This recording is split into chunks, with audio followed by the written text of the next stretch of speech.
Voilà, bonjour. Donc, je vais partager mon écran et vous donner la solution de l'exercice 11 de la fiche 2. Donc, voilà. Donc, l'exo 11 de la fiche 2, c'est un exercice de moindre carré. Nous avons une matrice A.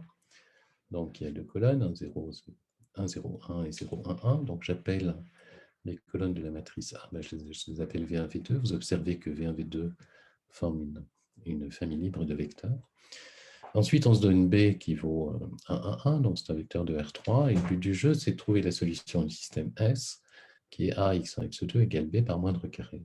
Alors, avant de commencer à faire cette solution, donc, une petite observation, donc si je calcule la combinaison linéaire x1v1 plus x2v2, on a vu dans l'exo 10 que ça, c'est la même chose que A fois x1, x2. Et ici, ça donne donc x1, x2, x1 plus x2. Donc, ce que vous observez, c'est que quels que soient les réels x1, x2, donc quel que soit x1, x2, si vous calculez a, x1, x2, ce n'est jamais égal à 1, 1, 1. La raison pour laquelle c'est jamais égal à 1, si c'était égal, il faudrait que x1 soit 1, x2 soit 1, et donc x1 plus x2 serait 2, alors que pour b, c'est 1.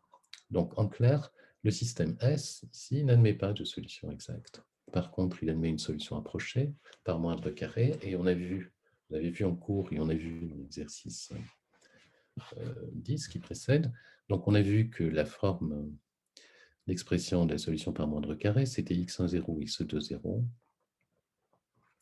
est égale à l'inverse de la matrice TA1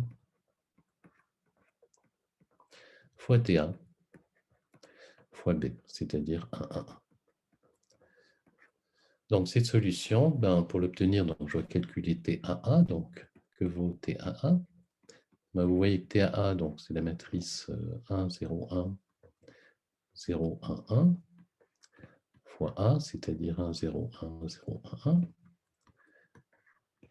Alors vous voyez que cette matrice, c'est la matrice 2, 1, 1, 2, donc c'est une très jolie matrice qu'on rencontre d'ailleurs assez souvent en maths, et si vous calculez son inverse, c'est facile, c'est une matrice de 2, donc je vous donne le résultat, vous trouvez que TA-1, c'est en fait un tiers de la matrice 2, moins 1, moins 1, 2. Voilà, donc avec ces données, on peut calculer la solution approchée par moindre carré x1, 0, x2, 0, donc je trouve, je ne vais pas refaire le calcul explicite, je trouve que x1, 0, x2, 0, c'est en fait égal à un tiers de 2, 2.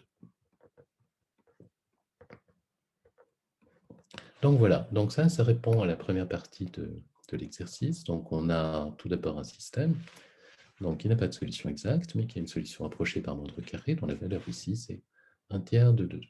Donc la deuxième question de l'exercice, c'est la question de l'erreur, c'est-à-dire quelle est l'erreur que l'on fait lorsqu'on résout le système par moindre carré. Alors on sait que l'erreur, qu'est-ce que c'est l'erreur? L'erreur, c'est essentiellement la différence entre le membre de gauche et le membre de droite de l'équation. Et donc, ce qu'on a, c'est l'erreur, ça va être A, x1, 0, x2, 0. Donc, ça, c'est notre solution par moindre carré, moins le vecteur B, qui vaut ici 1, 1, 1. Alors, vous vous souvenez que si j'écris B comme étant la projection orthogonale de B sur V, plus la projection orthogonale de B sur V orthogonale, alors on sait que A, x1, 0, x2, 0, c'est exactement égal à PV de B. Donc moins B, et donc ceci, ce sera en fait moins la projection de B sur V orthogonale, donc ceci, ça appartient à V orthogonale. Donc l'erreur que l'on commet, si on n'a pas fait d'erreur dans le calcul de la solution approchée, doit appartenir à V orthogonale. Donc il faut vérifier ça. Donc ici, je vais commencer par calculer A, x1, 0, x2, 0, moins B, c'est-à-dire moins 1, 1, 1, donc moins B. Donc ça, je répète, donc c'est la matrice 1, 0, 1, 0, 1, 1, fois notre solution par moindre carré qui est 1 tiers de 2, 2, moins 1, 1, 1. Voilà. Et si vous calculez ceci, en fait, vous allez trouver que c'est 1 tiers de moins 1, moins 1, 1. Donc, je dois vérifier que cette erreur appartient bien à V orthogonale et V est engendré par V1, V2. Donc, je dois calculer le produit scalaire de ce vecteur. Donc, je ne dois pas garder le 1 tiers, hein, il suffit de garder moins 1, moins 1, 1. Donc, je dois calculer donc, le produit scalaire de ce vecteur avec le premier vecteur, donc la première colonne de A, c'est-à-dire V1. Donc, ça, c'est moins 1, 1 fois donc 1, 0, 1. Et vous voyez que ceci, c'est moins 1 plus 1. Et donc, c'est bien 0, ça colle.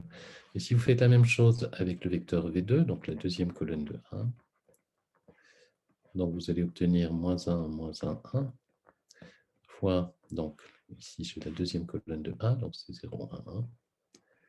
Et vous obtenez aussi, donc moins 1 plus 1, c'est-à-dire 0. Donc, on a bien que l'erreur commise par moindre carré est en fait orthogonale au sous-espace engendré par les colonnes de 1. Donc, ça colle. Alors, comme j'ai un petit, ça termine l'exercice d'ailleurs, mais comme j'ai un peu de temps, je vais faire une remarque sur une matrice qui joue un rôle important donc dans la méthode des moindres carrés. Donc, je vais terminer l'exercice en faisant une remarque. Et la matrice qui joue le rôle important, vous avez remarqué, c'est la matrice T1A. Alors, en général, cette matrice, c'est une matrice qui est de taille M par M, mais ici M fois 2. Donc, qui est T1A? Tout d'abord, ceci, donc si vous écrivez en termes de V1, V2, donc ça, ce sera TV1, TV2, fois la matrice V1, V2. Et donc, ceci vous donne en fait la matrice qui est TV1, V1, TV1, V2, TV2, V1 et TV2, TV2. Donc, voilà la matrice que vous obtenez. Donc, vous reconnaissez les produits scalaires des vecteurs VI. Donc, c'est la matrice qui code en fait les produits scalaires des vecteurs de la famille VI. Donc, ce sera, je le répète, hein, donc c'est V1, V1, V1, V2. Ensuite, vous aurez V2, V1, c'est-à-dire la même chose que V1, V2, mais c'est V2, V1. Et ensuite, le carré de la norme de V2, donc vous avez V2, V2. Donc, voilà ce que vous avez.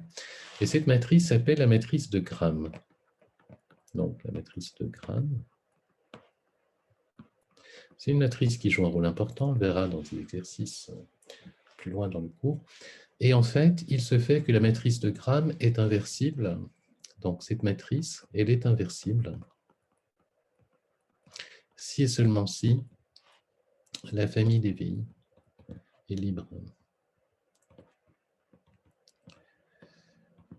En d'autres termes, lorsqu'on veut obtenir la solution par moindre carré, on pourra toujours le faire à condition de prendre une matrice A dont les colonnes constituent une famille libre. On pourra toujours inverser la matrice TA et donc calculer la solution x1,0, x2,0. Donc voilà ce que je voulais dire à ce sujet. Donc ceci termine l'exercice. Donc je vais arrêter de partager l'écran et arrêter cette réunion.